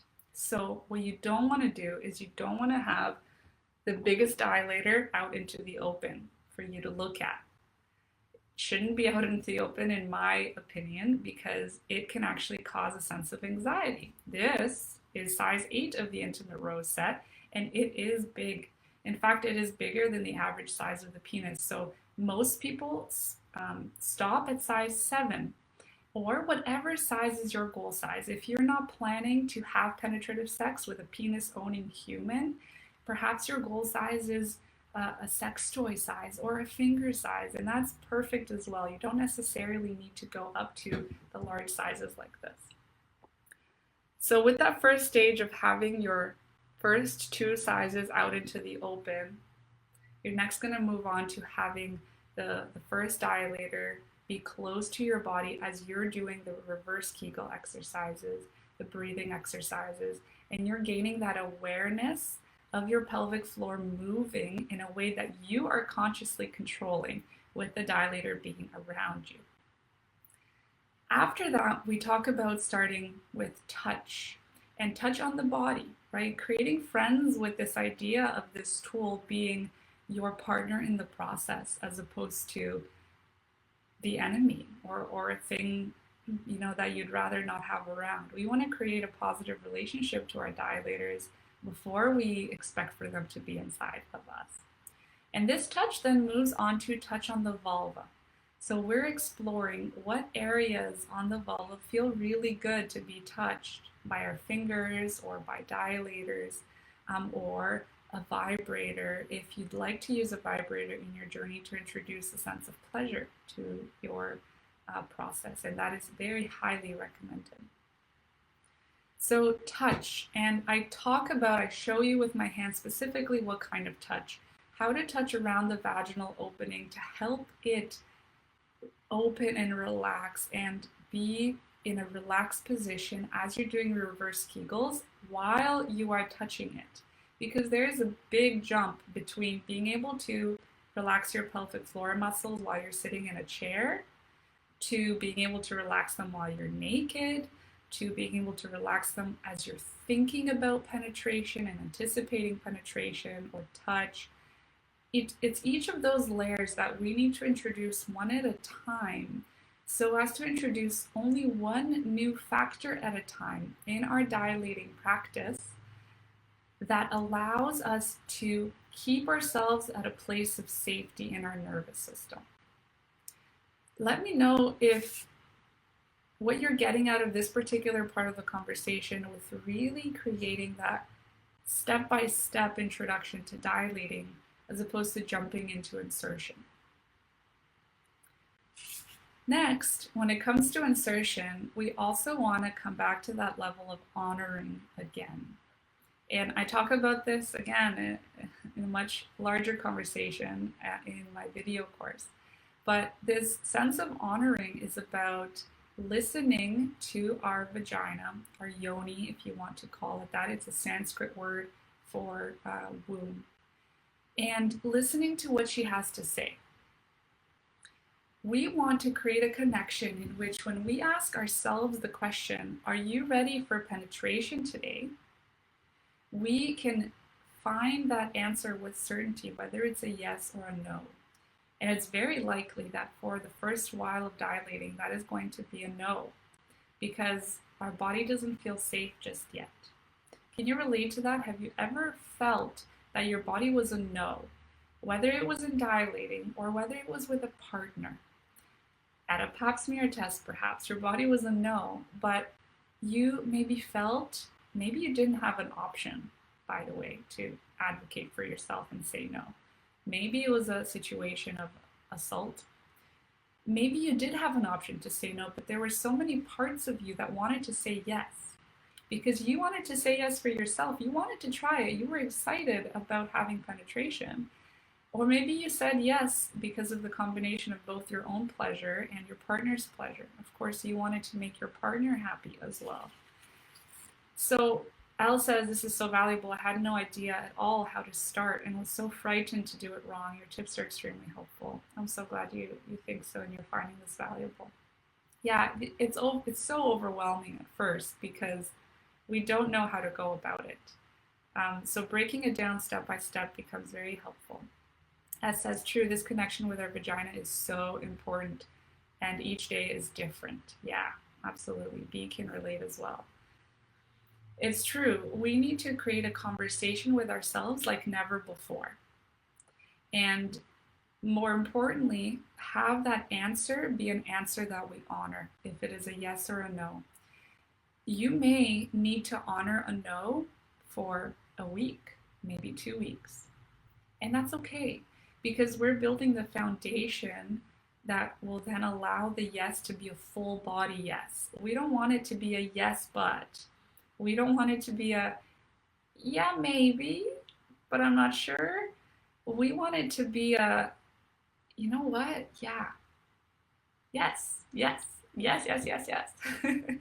And of course, it may not be as enthusiastic at first, but you're going to start to see this subtle difference between when your body is a no and when your body is a yes.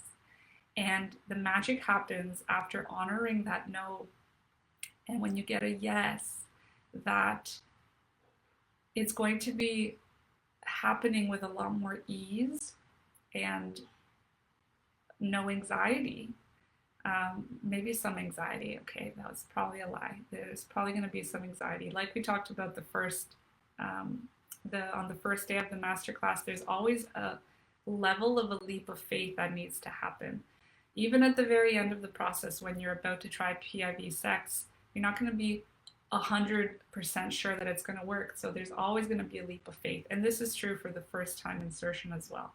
But taking your time, just like G did, with looking at her vaginal opening, her vulva in the mirror, honoring her for a couple of days, even if it didn't work, continuously coming back with kindness and compassion, that's when you get a yes, it's going to slide in. It really will. So that is all about how to transition into the first steps of insertion. You want to make this be a ritual that you start to become excited about and look forward to. So taking all of those insights from the erotic languages, creating the space that is very private, so you don't have people in the house, or you at least feel that you're not going to be interrupted. Sometimes having a conversation with your roommates, even if it's a keyword or a code name of sorts, or your partner, we want to know that you can fully relax into that space and the privacy of that time for yourself and your own self-care. I remember for a lot of my journey with dilating, I was still living with my parents. And as well, due to the dynamic of that, it was not always a safe place that felt safe in my nervous system. And that had a big impact on how effective my dilating practice was. Especially if they were home and I wanted to dilate, I absolutely sensed a difference in how my body was reacting and how much physical relaxation was available to me. Can you relate to that with being at home and trying dilating with someone else around, and how it really does feel very different? And says, it feels like my body won't allow it when I had a very stressful day. On other days, it's much easier. Yeah, absolutely. The stress has a massive impact on our pelvic floor and the rest of our body, and just how wound up we are in our nervous system. So we need to learn to find that access to the parasympathetic part of our nervous system to come to a place of calm consistently before we dilate. And sometimes that means that you don't dilate that day. Let's talk about timing of dilating. You may have heard dilate every day. And that could be fantastic. It is not realistic though. It really isn't realistic for us to be dilating every day. And we need to bring that same form of kindness and compassion to how often we do dilate. The days that we don't, for us not to beat ourselves up over that. I remember beating myself up over the fact that I fell off the horse, right? Fell off the wagon is the saying. Of dilating. And when we stop it for a day and we're hard on ourselves about that, it's harder to come back into it again.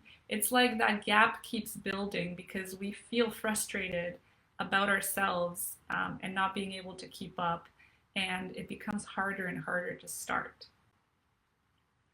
Yeah, M says, same with me, each day is different for dilation. S, create the ambiance is really important. Quiet and relaxing place, candles, music, it depends on what it makes you feel calm. Yeah, and everybody is unique in that way, and especially with yesterday's conversation, it's key to really find the authenticity of what works for you. Listening to your body. Al says, yes, I really want to do it, but sometimes just doesn't feel safe and comfortable at all, knowing my partner is in the flat too. Yeah, absolutely. As I couldn't dilate every single day. Totally normal. And as says, same, even when he's not home, I feel like he could come in at any time. Yes, that anticipation that you actually aren't fully in private, that he could come in at any time, that the door is unlocked, that he has a key. All of these factors are factors that we think about and actually deeply impact our experience of a dilating practice. Yes, so true. Candles, humidifier with essential oils, bath, scalp massage, and then dilate. Self-care is so important. Absolutely. So I hope you're seeing how dilating needs to become a self-pleasure ritual, not a medically focused practice to stretch ourselves out. It needs to become coming back to a place where we are making ourselves a priority and we're infusing pleasure in all of it. So let's talk about insertion. Oh, and by the way, with timing, since we started on that, if you don't dilate every day, that's okay. Dilating 3 or 4 times a week is beautiful. That is one way that works for people. I think it's a really good ratio of the days you dilate or don't dilate. And in general, it's more important to dilate more often, even if for a shorter period of time, than to dilate, let's say, once a week for an hour. That sense of repetitiveness and consistency with the frequency of your dilating practice, the frequency is more important than the duration of it. Okay? As for the duration, though, the way that I include in my guidance is doing 10 minutes of static, holding the dilator inside once you have gotten to a place of being able to insert, and then 5 minutes. At first, you don't have to do this part of the 5 minutes, but when we determine you're ready, 5 minutes of in and out movement. So moving in and out, and even slightly side to side to gently massage with the dilator the inner walls as you're pushing against that inner wall. So you're kind of moving around as though you're moving around the clock. If you're imagining your vaginal opening as a clock with 12 o'clock up here and 6 o'clock down here. This is where the clitoris is at 12 o'clock, and 6 o'clock is down here, closer to the anus. So first 10 minutes of static, and then 5 minutes of in and out with a little bit of also internal massage as you move around the clock. That is the timing recommendation. Some people find that doing dilating in the morning works better for them, and other people find that the evening does. For me, it was the evening because I felt that I now was done everything I wanted to do that day, and I didn't have very many things on my mind at the end of the day compared to the morning. And so I also found my pelvic floor muscles were more relaxed. However, some people might find that in the morning, they're more naturally lubricated, for example, which helps for their dilating practice in the morning. Speaking of lubricant, insertion needs to happen with lubricant on the dilator, and this is very key. Sometimes there's this aversion to lubrication, thinking that we're not good enough if we're not lubricated enough naturally. Let's throw that idea out the window. That is not true. In fact, it's been proven in a beautiful book called Come As You Are. It is talked about how there's no relationship between how turned on you are, how turned on you feel, and the amount of natural lubrication that tends to happen. That relationship there is quite random, in fact, and for different people it's different. So you may be very turned on, but feeling less lubricated than another time when you're super lubricated, but you actually aren't feeling turned on at all. So keep that in mind. In terms of lubricant, if you're working with silicone dilators, it's very important to be using water-based lubricant. If you use a silicone-based lubricant on silicone dilators, what will happen is that they'll start to degrade. The material of the silicone will. And so a water-based lubricant that is really great is by a brand called Good Clean Love. I write why in a blog post. It has to do a lot with pH levels, where the pH needs to be as close as possible to your vaginal flora, and it also has to do with an osmolality level. So your lubricant is not pulling away moisture from your body, and your body is not pulling away moisture from the lubricant. So it needs to be isoosmotic, and Good Clean Love is a great brand for that. I can also include a link of that as well in the home play activities. Silicone-based lubricant is fantastic if you're working with something like plastic dilators, and later on when you're moving to penetrative sex, which also works with condoms. And I love this Uberlube silicone lubricant. It is incredibly silky smooth, but you should not use it with silicone toys. So Elle says, I have that book and have started reading it, but haven't got that far in it yet. I'm so glad you have it. That is a very high recommendation of mine. It's a fantastic book. So Elle says, silicone is better with which kind of lubricant? So silicone toys are better with water-based lubricant. So it's very important that we're using water-based lubricant with silicone toys. So a good way to remember that is that silicone toys and silicone lubricant do not mix. We need to be using water-based. The thing with water-based lubricant though is that it starts to become more sticky and it starts to evaporate faster simply because it's water-based and water evaporates. And so you might find that it takes a while, especially if you're using a water-based lubricant that doesn't have a good pH and is not isoosmotic. It might take a while for you to find a lubricant that is very, smooth and silky. Good Clean Love is a good option for that. There's also other ones like S-Liquid or Sliquid. Slippery Stuff is another good one that I've heard people recommend. The Yes brand as well. But I have more specifics on the pH levels and isoosmotic or osmolality levels of those lubricants in the blog post that I wrote on the topic. Yeah, water-based. Some people prefer to use coconut oil, and that's also great. I haven't heard it to be degrading for silicone toys, but I didn't use coconut oil myself. P says, have you used Pyrex dilators? I have a couple of sizes, not a whole set, and I wonder if water-based is the best. That's what I've been using, but perhaps it's not ideal.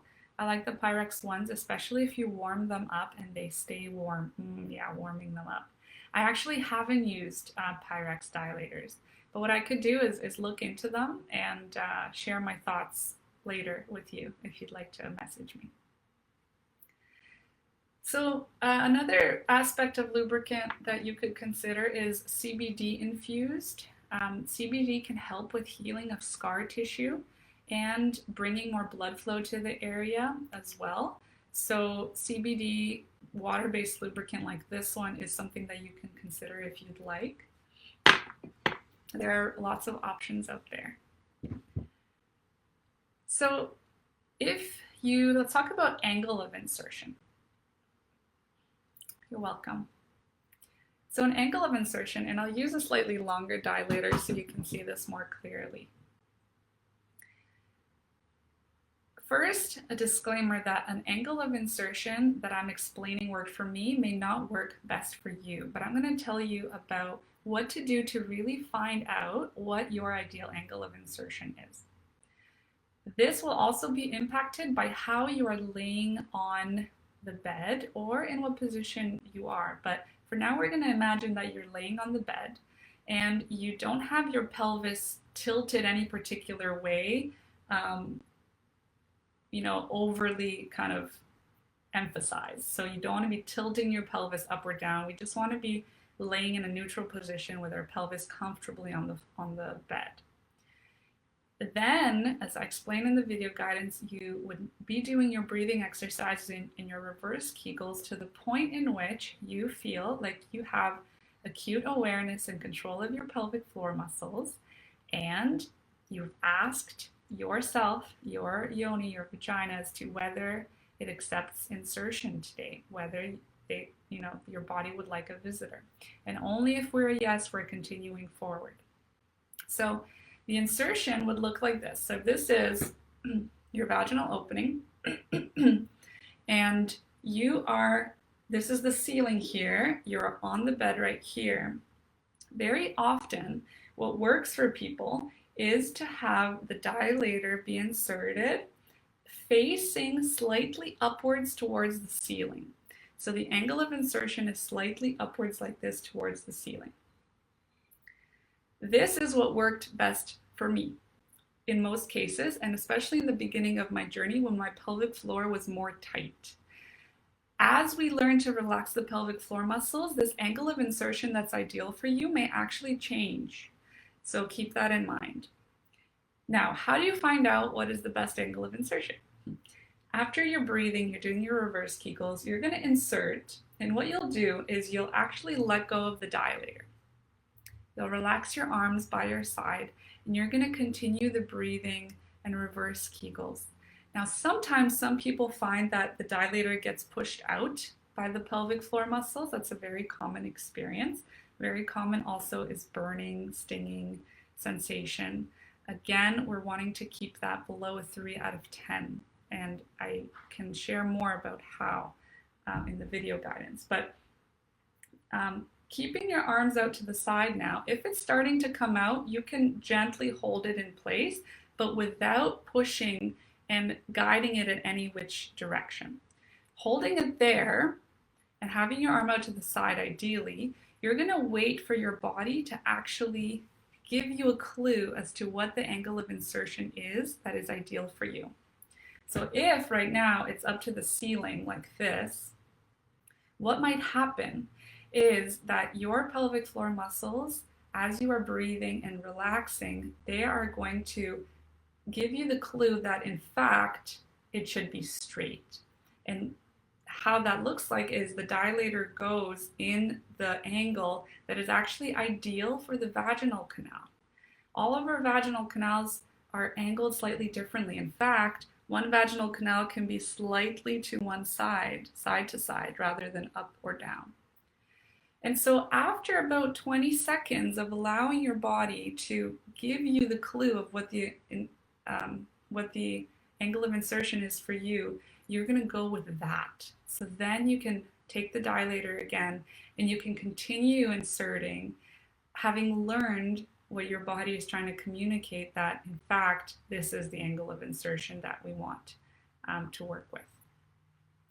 So let me know, was that helpful? What angle of insertion may have worked for you? For some people, it's actually going slightly more downwards. So there's no one particular right answer. Oh, and I have this dilator set here that I didn't show you. I forgot to show you. This has little hearts at the bottom, at the base. And this is a Blush Novelties dilator set that is actually the most flexible one on the market. There's certain aspects where flexibility is very helpful, and some people believe that flexibility, it could be too flexible to be effective.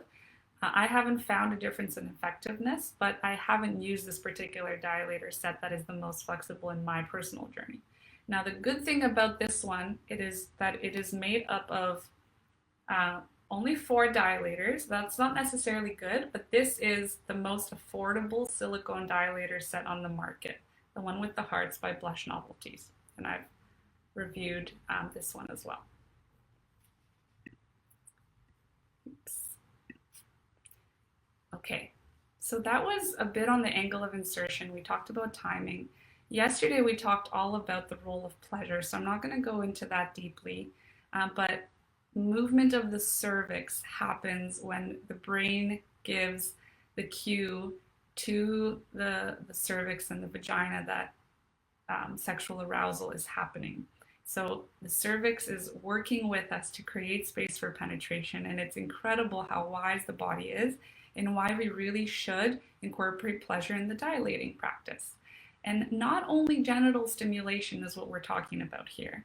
So I showed you some vibrators before that can be very helpful for clitoral stimulation. If you choose to take on a vibrator, you don't necessarily need a tool. You could use your fingers, and that is also fantastic. In fact, it's likely even better because overuse of dilators can create some desensitization in the body. But a vibrator is an option. There's options as well that I found particularly useful for a dilating practice, where you get to hold it on your fingers more so than needing to grip it, because we don't want to be adding any additional tension, and we want to be keeping our entire body as relaxed as possible. So something like a finger interlocking vibrator can be nice. And there's also vibrators like this one that actually sit on the clitoris without you needing to hold them. So this looks like a little bug. Both of these are by Dame products. This is the Kip and this is Ava. And this actually can hold on to, it opens up just under the outer labia, and it stays there on the clitoris while it's vibrating. So something like this can be a really nice introduction to partnered sex down the line, but also throughout your dilating practice if you find that it's comfortable for you to not have to hold a vibrator.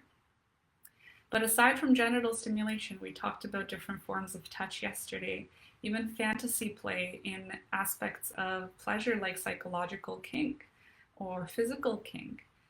But specifically, fantasy play that works for you in getting both your mind and your body in the space for sexual arousal and for enjoying yourself. So the sexual blueprint is the one that's going to get off on direct genital stimulation very fast, but we want to be broadening our understanding of pleasure and moving away from genital stimulation if that's actually overwhelming for you, if it's overpowering, or if it's too sensitive and too much. If you'd like to share about what incorporating pleasure has looked like for you, whether vibrators have done a good job with making your dilating practice more effective, let me know. Have you used vibrators before? Have you incorporated pleasure in your practice? And we talked about the timing of pleasure as well when it comes to orgasm, because an orgasm is a pelvic floor contraction in itself. So we do not want to be orgasming and then inserting a dilator right after the orgasm, since our pelvic floor is already in a contracted state. We want to wait for a little bit, about 20-30 seconds, to allow the pelvic floor to come to a place of relaxation before we try to insert. And Elle says vibrators definitely help me. Awesome. What worked really well for me is if I brought myself to a high level of arousal, but I didn't orgasm. And it was at this point that I inserted a dilator. And then I allowed myself to orgasm either while the dilator was inside or even after the dilating practice. And again, this is helping us to create that association of penetration to a neutral sensation into a pleasurable sensation. So there's a whole other slew of tips and guidance with dilating. So other things I've created videos on are what happens if you're feeling discomfort and what particular kinds of discomfort. So there's the burning, especially taking the dilator out. We talked about this as well in one of the days in our masterclass. For me, it was often that when I was starting to pull the dilator out, my pelvic floor would clench around the dilator. It's pretty, well, it's not funny, but it's kind of like there's a foreign object that at first isn't allowed to come inside the body because the body rejects it. But then the body starts to accept it and it says, oh, cool, well, we're starting to like this thing up in here. It seems like it fits in here pretty well, doesn't it? And then you try to take it out and it says, no, no, no, keep it here. We like it. In many ways, that is because the pelvic floor in itself is tight and we haven't maybe yet created that deeper layer of awareness and control of the pelvic floor to be able to start to pull out while relaxing the pelvic floor. But with time and with practice of your reverse Kegels during your dilating practice, you're going to find, like many of my clients we've celebrated together already, have found how they can relax the pelvic floor as they're taking out the dilator, and the burning sensation starts to go away. And that just opens up a whole new world of possibilities of how dilating feels for you. And says, I do have a vibrator, but it doesn't feel comfortable to me. Good. And good in a way that you have the awareness that it doesn't feel comfortable, and we can work to find other ways in which you can create a buildup of pleasure in your body without the use of a vibrator. And I'm also curious whether it hurts for you and whether it feels uncomfortable on there is discomfort there actually when you're using vibrators or pain, because this could give us some insight into the sensitivity of the tissue on the vulva, and then that's another thing to explore as well. Then I've included a video as well on how to actually insert a tampon for the first time, what the angle of that looks like, how to stand, what are the different positions that work for people. Sometimes it's a deep squat. And so when you get to about a size dilator of even 1, but ideally 2, you can start to use tampons and have that milestone under your belt. There's things in guidance on transitioning sizes. When do you know that you're ready to transition sizes? What happens if you're feeling like you're hitting a wall? Could that be the cervix? Is that the pelvic floor muscles being tight? And what to do about that? Whether you're feeling a tight squeeze at the opening and how that tight squeeze may be different in different stages of your menstrual cycle.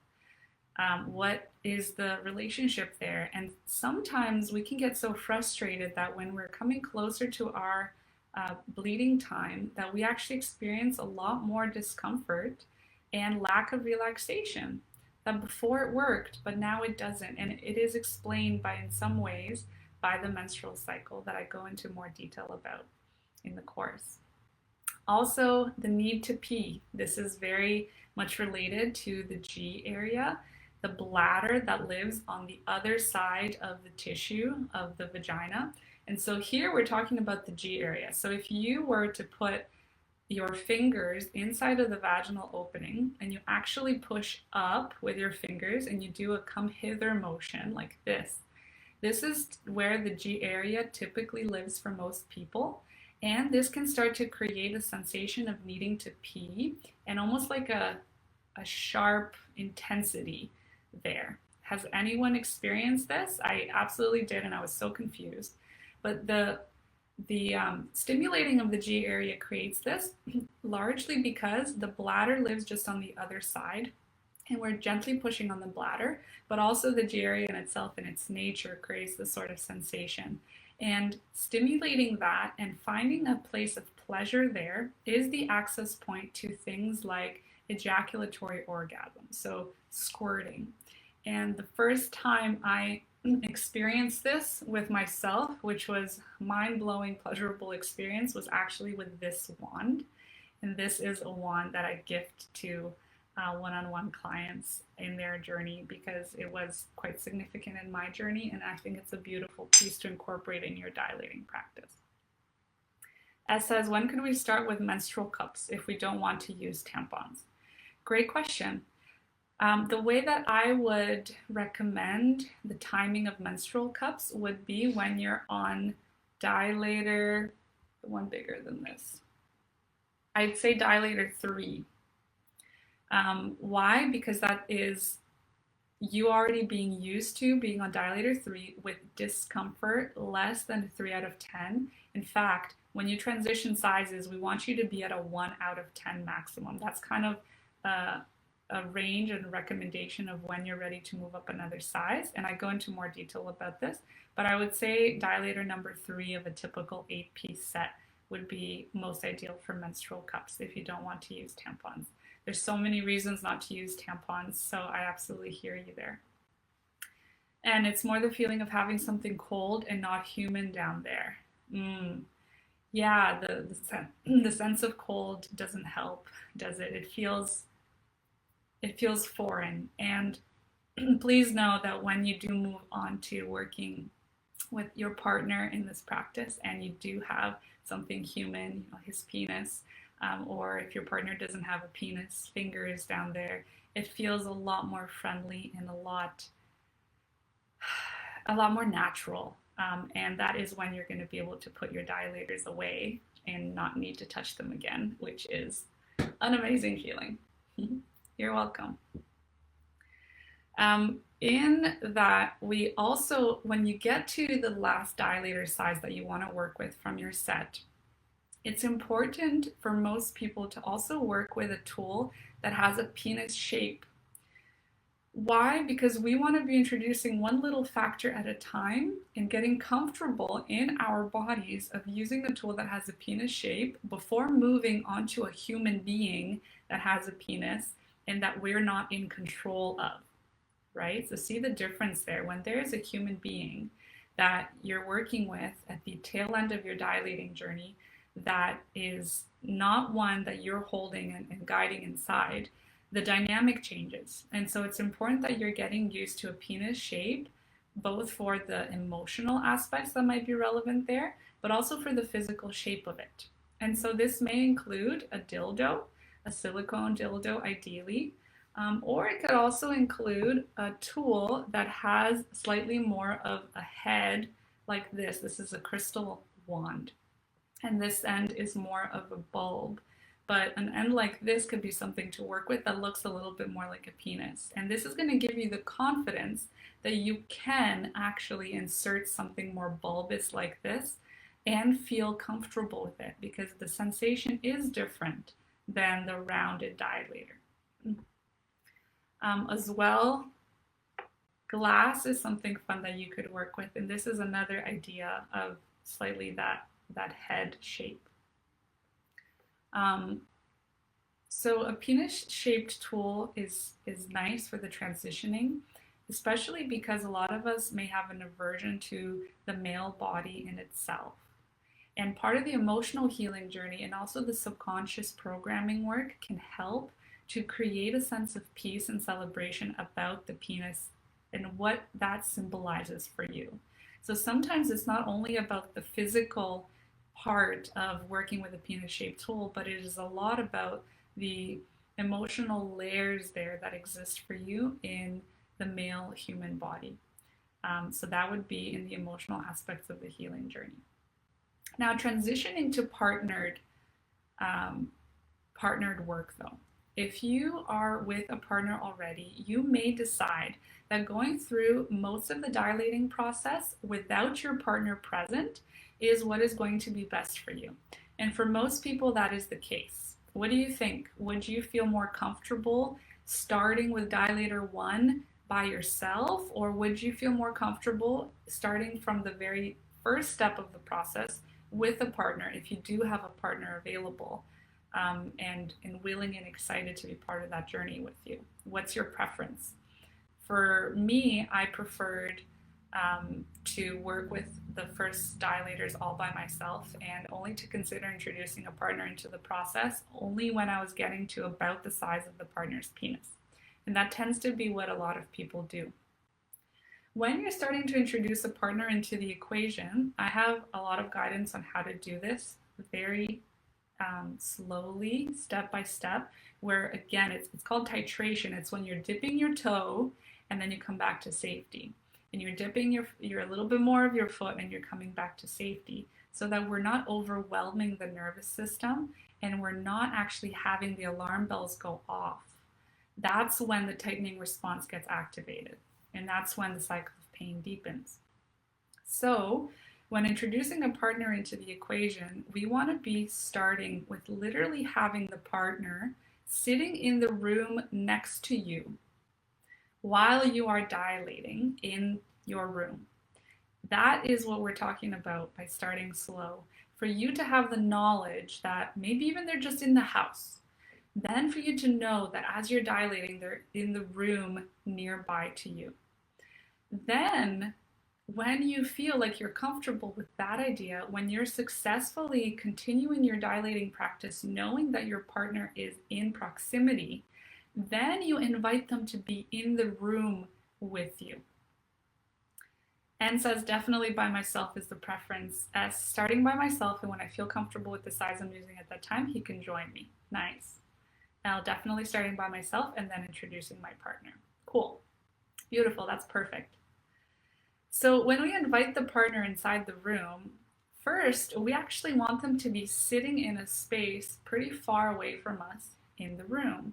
And in fact, not looking at us as we're dilating. So this is one thing that I haven't really heard before in any dilating guidance, but I feel that it's incredibly helpful and effective in that titration practice. So really dipping a little bit and then coming back to safety. And them not looking at you can also even be something that increases the level of turn on for both of you in the dilating practice. Maybe it's enticing in some way. And from this place, when you're feeling like you have still the full control of your pelvic floor as you're working with that dilator size that you're on, let's say it's similar to the size of your partner's penis or anything else you'd like to use, then you can transition to having your partner be in the room, but them looking at you and actually observing you as you dilate. This is a massive shift from not having their eyes on you to having their eyes on you. And if we make this shift too quickly, we might throw the whole system off balance already. And we might create that anticipation and that tightening effect. So they're observing you. Then we move them closer in proximity to you. Maybe they're laying on the bed, but now they're just reading a book by your side as you're doing your dilating. Then we add a little bit of touch. So we have their hand on your body, maybe just on your shoulder at first, and then on your leg. And slowly but surely, we introduce them into the dilating practice in a way that feels safe. So that means having a conversation about it, before they are going to be inserting a dilator.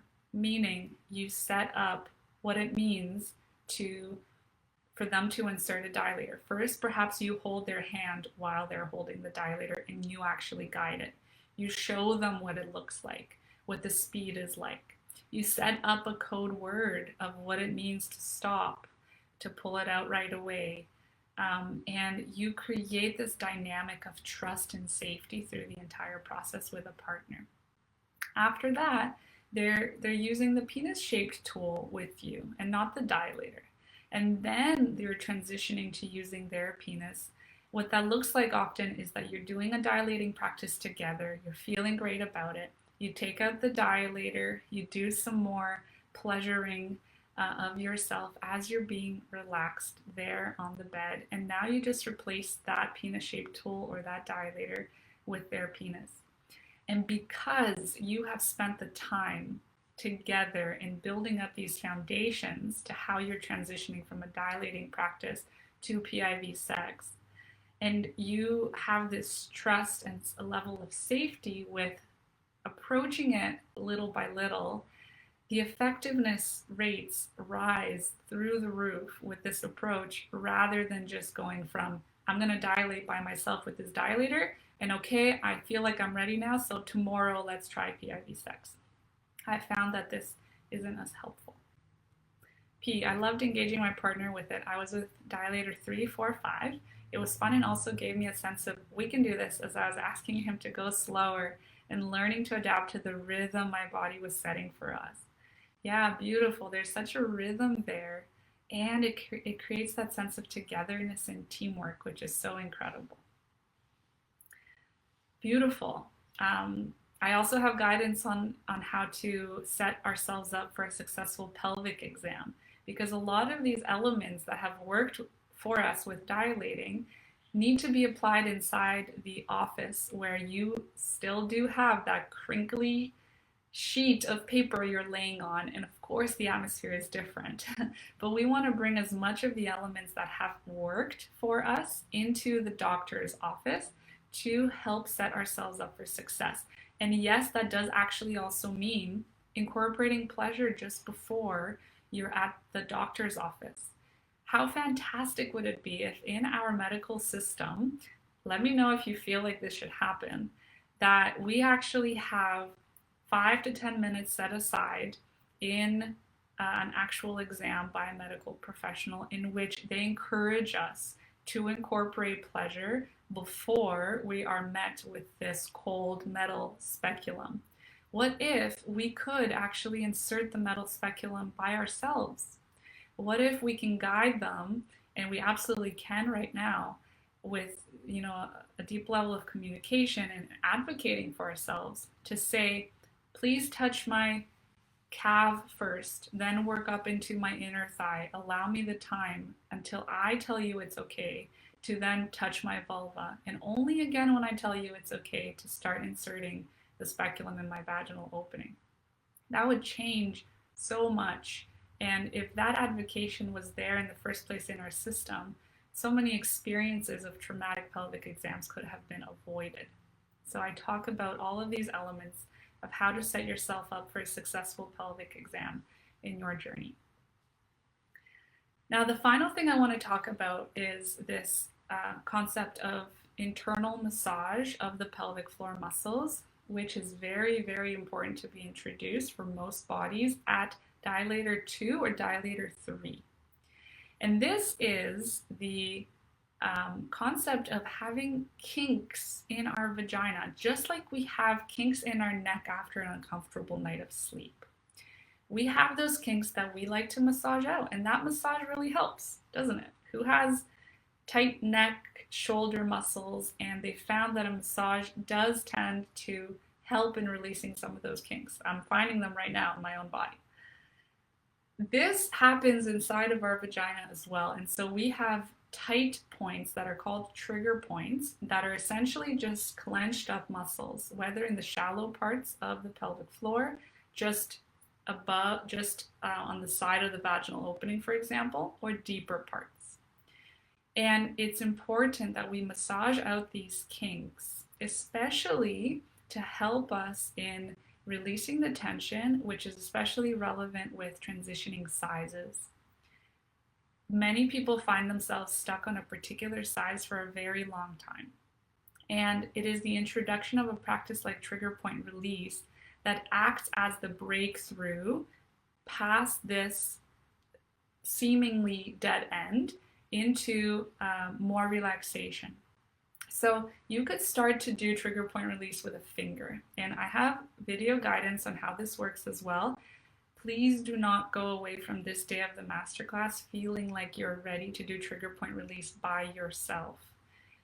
We actually need to watch this in detail to know which areas of the pelvic floor internally to avoid because damage can be done. There are sensitive spots just around the clitoris, the anus, and there are particular spots that are most relevant for those of us experiencing vaginismus, especially around the coccyx at the back where all the pelvic floor muscles, many of the pelvic floor muscles come together and connect. That's where we hold a lot of tightness. So in this area in the back at the coccyx is very relevant, but we don't want to be causing damage. So either be working with a pelvic floor physiotherapist or in the dilating course, watch all the video guidance and also the videos there that are included with a live model that are very helpful in seeing what this looks like.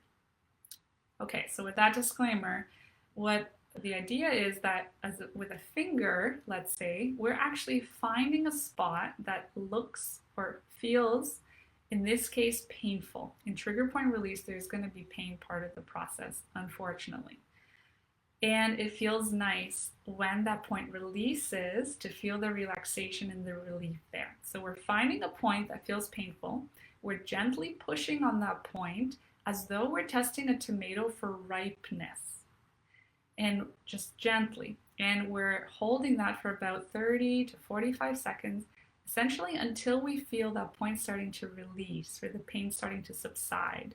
And when we feel that, we can let go of the pressure and keep searching for another point.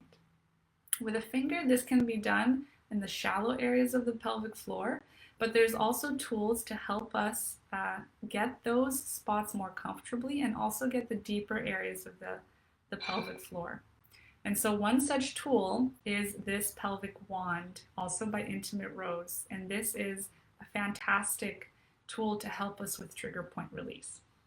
It does look scary. It looks like a snake, and no, we're not putting the entire thing up in our body. In fact, we're only going until the first curve. The rest of it is just designed to help us maneuver, but we're only inserting up until about the first curve. And so you would be inserting and you would be gently holding pressure and pressing on the points just as before, but now you can even reach slightly deeper muscles. So this is a tool that can be helpful. And these are also other options by TheraWand, where we have the V wand here and the LA wand here. And I've written about the differences between these. The differences in thickness are also quite noticeable. So this is a tool that I encourage you to include in your toolkit as you are dilating, and only starting with trigger point release at either dilator 2 or dilator 3. I like to call trigger point release as a spa day for the vagina because it feels incredible with having that release. Very often the recommendation is to do a little bit of trigger point release at the end of your dilating practice. Some people prefer it at the beginning. I found what works best for me is at the end of the dilating practice. And I actually didn't know about trigger point release until the tail end of my dilating journey. I could have used this much earlier in the process, but I just didn't know about it. So that is what I wanted to talk about dilating. If you have any questions about the pelvic floor relaxation exercises, dilating, trigger point release, anything that we talked about that you'd love to ask a question about now, please do, and I'll make sure I answer it. Otherwise, that concludes the physical healing journey conversation for today and day 3 of the masterclass. We've gone above 2 hours today. It seems like the days only got longer. I hope that you found this incredibly valuable and helpful, and that we'll continue the conversation in supporting you through your own pain-free and intimate journey. I know that dilating seems overwhelming. It was for me for a lot of the process, with all the mistakes I made, all the dead ends I hit. And what I'm trying to say, that it's overwhelming, but it's worth it. And it's important to take our time through it and not apply the same strategy of just pushing through and beating ourselves up over how long it may be taking at first. Most importantly, it's key to take our time in the beginning parts of dilating, especially so that the tail end of it is actually going to start to go a little bit faster. Incorporating things like trigger point release and not overlooking that, because that is often something that is the breakthrough for people. We've had cases in which having the trigger point release guidance be shared helped a beautiful woman S move from, I think it was dilator 4 at the time, to then 5 and 6 and 7, and she had been stuck on 4 for a while. But after trigger point release, she just flew by the rest of them, and later she got pregnant, and now she is a mother. It was so amazing celebrating that with her. As if you're listening, congratulations again on your beautiful baby boy. So that concludes day 3. Elle says, wow, thank you so much. It was so helpful and valuable. I'm extremely grateful for all the tips and tricks you told us. You're so welcome. This was so wonderful, and I'm going to rewatch all 3 videos and take some notes as well. You're so welcome. I'm so glad to hear that. So your home play activity for today is to tune into how you're feeling, what part of the process you're in. Do you feel ready to take the next step? And the home play activity, if that is the case for you and you're feeling like you want to do something in your vaginismus journey to continue making the beautiful progress that you already are, by being here already, you are on this path. Pick what that one next step is going to be for you. One simple step. It could be reaching out to me to ask a question. It could be researching which dilator set you might like to get.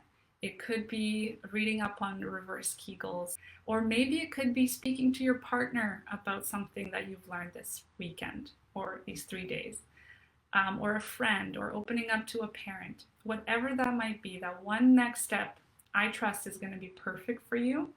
And your home play activity is to choose that and to go out and bravely do it. Take that leap of faith. It is going to be so worth it. I promise you, with each leap, one after the other, one step at a time, you are going to get to where you want to be and have fun doing it. Be in pleasure while doing it. So Anne says, thank you so much. I feel much more confident now about starting to use dilators, and also hopeful to feel better soon. I'm so glad to hear that. You're so welcome, S. Lisa says, thank you so much. Really useful and great to feel less lonely in the journey. And P also shared a recommendation for that Good Clean Love lubricant in the UK with a discount. Awesome. Thank you, P. So that's it. Thank you so much for being here. Congratulations on your resilience and your commitment to yourself, the love for yourself you've been showing. I'm sure we're going to keep being in each other's lives, and I am so excited for what awaits you in your life. Remember, you deserve it all. You deserve the pleasure, you deserve the healing, and you deserve to meet all of your intimacy goals that you have and have fun in the process. So thank you. I love you, and have a wonderful rest of your day. Bye.